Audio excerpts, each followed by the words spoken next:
Under education থেকে আপনাদের মধ্যে যাদের নাম ডিলিট করে দেওয়া হয়েছিল এবং তারপর যারা ট্রাইব্যুনালে অনলাইন মাধ্যমে অ্যাপিল করেছিলেন, আপনারা সবাই কিন্তু নিজের হাতে থাকা মোবাইলের মাধ্যমে বাড়িতে বসে স্ট্যাটাস চেক করতে পারবেন, কেননা এই মুহূর্তে ট্রাইব্যুনাল তাদের কাজ শুরু করে দিয়েছে। এছাড়াও আপনাদের জানা রাখে, বর্তমানে সুপ্রিম কোর্টের নির্দেশ অনুযায়ী তাদের ভোট আগামী 23 এপ্রিল তাদের জন্য আরেকটি সাপ্লিমেন্টারি ভোটার লিস্ট প্রকাশ করা হবে। তবে সেটা কিন্তু একটি নির্দিষ্ট তারিখ ঘোষণা করে দেওয়া হয়েছে, আর সেটি হলো সামনের 21 এপ্রিল, অর্থাৎ ভোটের ঠিক 2 দিনের আগে। এছাড়াও তাদের ভোট 29 এপ্রিল রয়েছে, তাদের জন্য একটি সাপ্লিমেন্টারি ভোটার লিস্ট প্রকাশ করা হবে, আর সেই লিস্টে প্রকাশিত করার তারিখ হলো 27 এপ্রিল। এটাও কিন্তু ভোটের ঠিক 2 দিনের আগে প্রকাশ হবে। তবে এই প্রকাশিত লিস্টে যদি আপনাদের নাম থাকে, তাহলে কিন্তু সামনের বিধানসভা ভোট দিতে পারবেন, ভোট দিতে কোনো অসুবিধা হবে না। এবার মূল কথাটা হচ্ছে, আপনারা যে ট্রাইব্যুনালে অনলাইনের মাধ্যমে অ্যাপিল করছিলেন, সেক্ষেত্রে স্ট্যাটাস কীভাবে চেক করবেন। তবে স্ট্যাটাস চেক করাটা কিন্তু মোটেও কঠিন নয়। মাত্র 2 মিনিটের মধ্যে বাড়িতে বসে মোবাইলের মাধ্যমে জানতে পারবেন যে আপনার অ্যাপিল কি রিজেক্ট হলো নাকি অ্যাকসেপ্ট হলো। তবে কীভাবে করবেন চলুন দেখে দিই।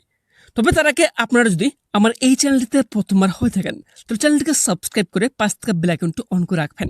তো চলুন ভিডিও শুরু করা যাক। এর জন্য ফার্স্ট আপনারা গুগলে যাবেন, গুগলে গিয়ে লিখবেন ভোটার্স, VOTERS, এটা লিখে আপনারা সার্চ করবেন। সার্চ করার পরে তারপর নিচে দেখবেন এখানে কিন্তু একটি অফিসিয়াল কিন্তু ওয়েবসাইট রয়েছে। কি রয়েছে?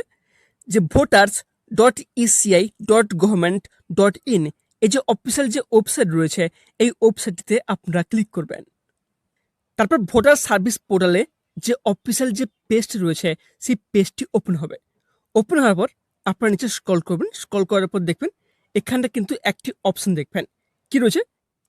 এখানটা লেখা রয়েছে দেখবেন submit appeal for individual under education, এবং তার ঠিক নিচে এখানে দেখবেন লেখা রয়েছে track application for individual under education.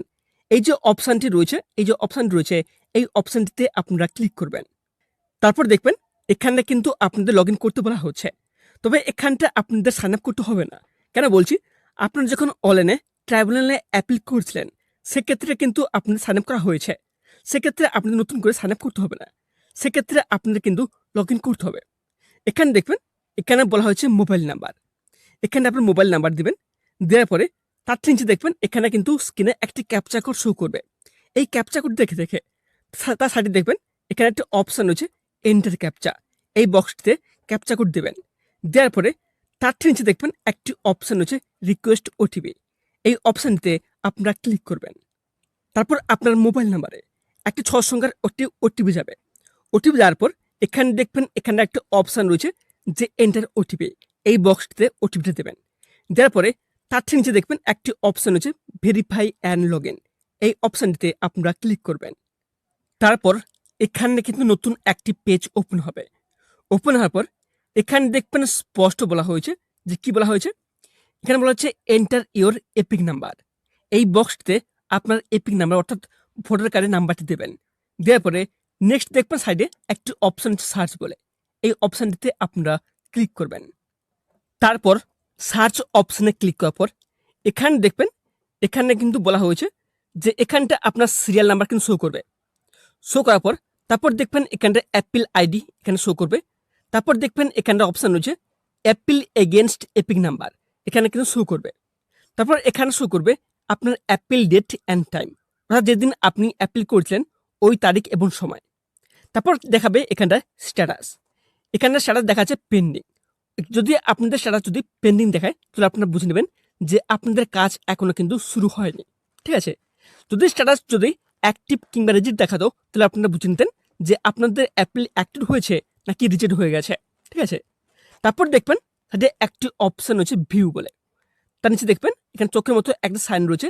এই অপশানে আপনারা ক্লিক করলে দেখতে পাবেন অ্যাপিল আইডি এবং অ্যাপিল এগেইনস্ট এপিক নাম্বার এবং স্ট্যাটাস পেন্ডিং। এভাবে কিন্তু আপনারা দেখে নেবেন যে আপনার অ্যাপিলটি অ্যাকসেপ্ট হলো নাকি রিজেক্ট হলো। তবে এর সাথে আপনাদের জানা রাখে, যারা অফলাইনে অ্যাপিল করছেন সেক্ষেত্রে কিন্তু আপনাদের জন্য ছোট্ট একটি অসুবিধা রয়েছে, আর সেটি হলো আপনারা কিন্তু স্ট্যাটাস চেক করতে পারবেন না। এর সাথে আপনাদের এক কথা মনে করে দিই, কিছুদিন আগে কিন্তু এক সরকারি আধিকারিক প্রেস কনফারেন্স করে জানিয়ে দিয়েছিল যে সবার ক্ষেত্রে কিন্তু অনলাইন অ্যাপিল করাটা সবথেকে সুবিধা হবে। আপনারা চাইলে ভিডিওটি দেখে নিতে পারেন, আমার এই চ্যানেলের ভিডিওটি রয়েছে। তো বর্তমানে এই গুরুত্বপূর্ণ তথ্যটি আপনাদের দেওয়া ছিল। আর যদি পরবর্তী সময়ে কোনো আপডেট পাওয়া যায় তাহলে অবশ্যই আপনাদের জানিয়ে দেবো এই চ্যানেলটির মাধ্যমে। এবং সেজন্য অবশ্যই চ্যানেলটিকে সাবস্ক্রাইব করে পাশ থাকা বেল আইকনটি অন করে রাখবেন এবং ভিডিওটি বেশি বেশি করে শেয়ার করে দেবেন যাতে সবাই জানতে পারে। ধন্যবাদ।